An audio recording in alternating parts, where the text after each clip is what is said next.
Francis, for bringing out the seriousness of the issues that we're celebrating here today, which is what I wanted to say too, that this isn't just an award. In fact, I don't need an award. I don't need any more awards. But this is quite special because it's an award that's very meaningful to me, an ESG Leadership Award. And I'm so glad to be in the company of so many people who affirm the importance of the values that we're celebrating here, and those who've received the awards and will continue to. I'm delighted that after I speak, I think the next award is the Diversity, Equity and Inclusion Award, and I'll be speaking a little bit about that. But actually, when I came in out of the bright sunshine, I thought I was coming into a nightclub. And I actually thought, when I looked around and saw the good gender balance in the room, we're definitely going to be dancing. And therefore, I was encouraged to do what Archbishop Tutu had always done, and I watched him. You saw my ridiculous dance as I got up on the thing. Archbishop Tutu was a master of making people laugh. And do you know what happens when you make people laugh? They're open. They're open to what you're going to say. And some of what I'm going to say is pretty tough.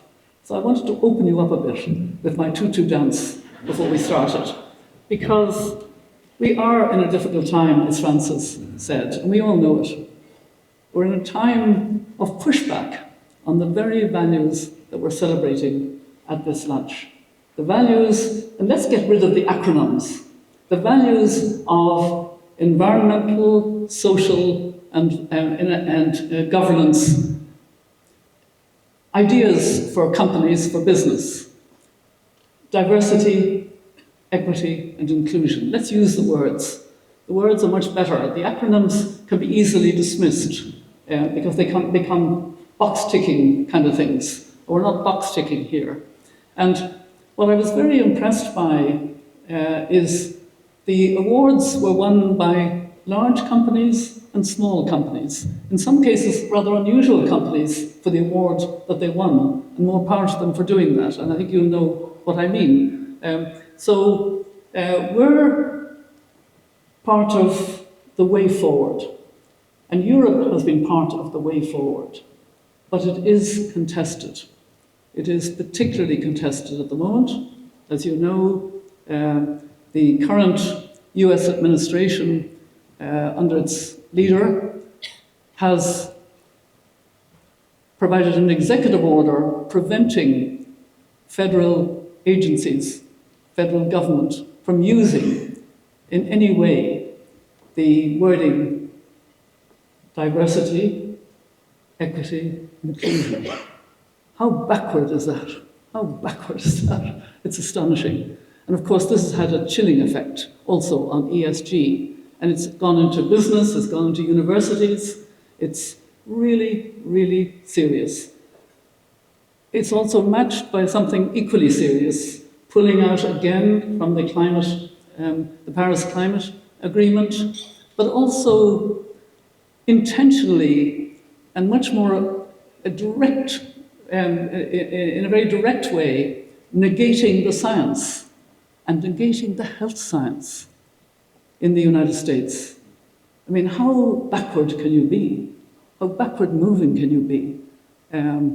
I have a great empathy for the many, many in the United States who don't agree with this, and I know them, and they're my friends in the sense that I'm very supportive of the We Are All In. Gina McCarthy is heading it up at the moment. She's a very good friend. She's a former chair of the Environmental Protection Agency in the United States, and we've talked quite a bit about the fact that, you know, there are so many Americans who don't agree, and yet there's a silence. There's a kind of fear factor. The bullying tactics are working in the short term. There's a fear factor, there's a compliance, there's a subservience, and the cartoonists are having a field day, let's put it this way, and I'll say no more about that. But this is not a good time. So it's all the more important. So the reason that I accepted an award, I don't need any more awards, I've said that. The reason I accepted the award is to both encourage you and to challenge you. To encourage you in your beliefs, and it's been very clear, and everything that's been said here is music to my ears. But it's fragile. It needs to be strongly defended and courageously affirmed at the moment, because it is under pressure. Ireland is in a space, as we all know, of large tech companies and large pharma companies bringing perhaps a different way of responding to what's happening in the United States, more compliant. And the European Union, I'm sorry to say, seems to be becoming a bit more compliant.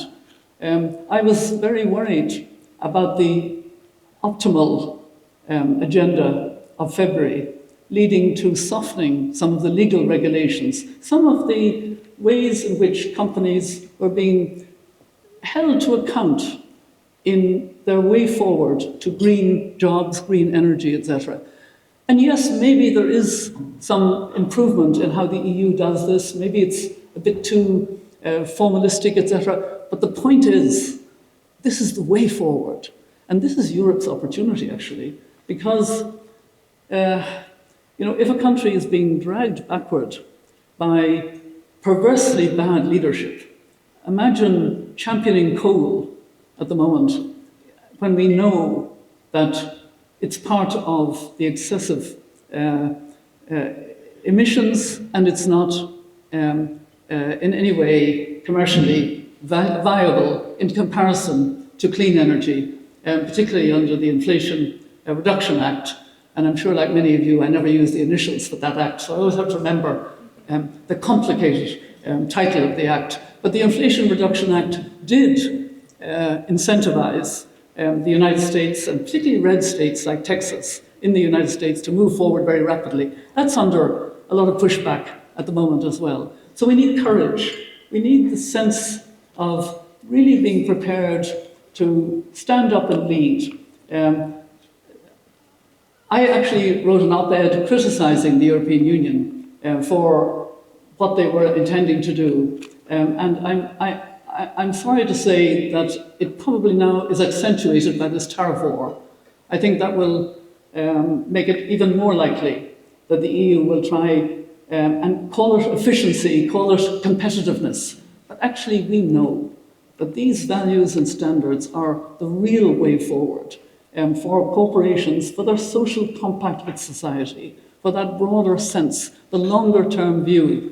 And in many ways, because I was told not to speak for too long, I've got a captive audience. I could go on for a long time on the subject. But the elders that I belong to now, I've stepped down from the chair since October after 6 years for good governance reasons. I loved being chair, but it was time to pass on to an excellent chair, Juan Manuel Santos, the former president of Colombia, who got the Nobel Peace Prize for his work in making peace with the FARC in his country, the militia. And we elders talk a lot about long view leadership. It's not actually rocket science, but it's what is necessary. We have a complicated world. The elders are focused on 3 existential threats: the climate and nature crisis, the nuclear weapons crisis, and the pandemic crisis, because we still haven't learned properly from COVID. And across all 3, artificial intelligence, particularly nuclear weapons. And we need collaboration, international discussion and diplomacy, international agreement, multilateral agreement. It is being fragmented at the moment, very deliberately. And actually, in fairness to the European Union, the attack is on the European Union itself. I was in Munich for the security conference when Vice President Vance spoke. I've never seen anything like the reaction from everybody there pretty well. Absolute shock and then anger at this talk about the enemy within and so on. So this is a difficult time, and we need courage, we need conviction, we need to know what our values are. Maybe we don't need to always, if you're a US-owned company, a US-based company, whatever it is, you don't always have to talk. You just have to do through action. Believe in the values, at the very least. And for those of us who can speak out, and I'm certainly aware the elders in particular can and must speak out now. These are difficult times. The only way to stand up to a bully is to stand up to a bully and to speak out and to be firm. And I think we need to know that these are values for the future, for future generations. I have heard so much music from everybody who spoke.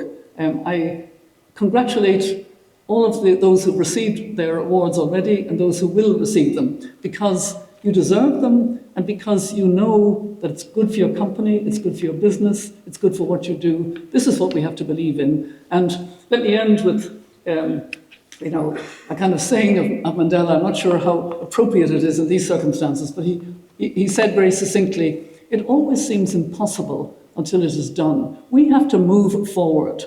We have to believe in the climate and nature crisis as a crisis, as we heard very well. And we have to believe that future generations depend on us. It's our watch. And on our watch, we have to affirm ESG, DEI, and give them their full titles. And I'll repeat them and end with that because they are good. Environmental, social, and government. Diversity, equity, and inclusion. These are lovely words.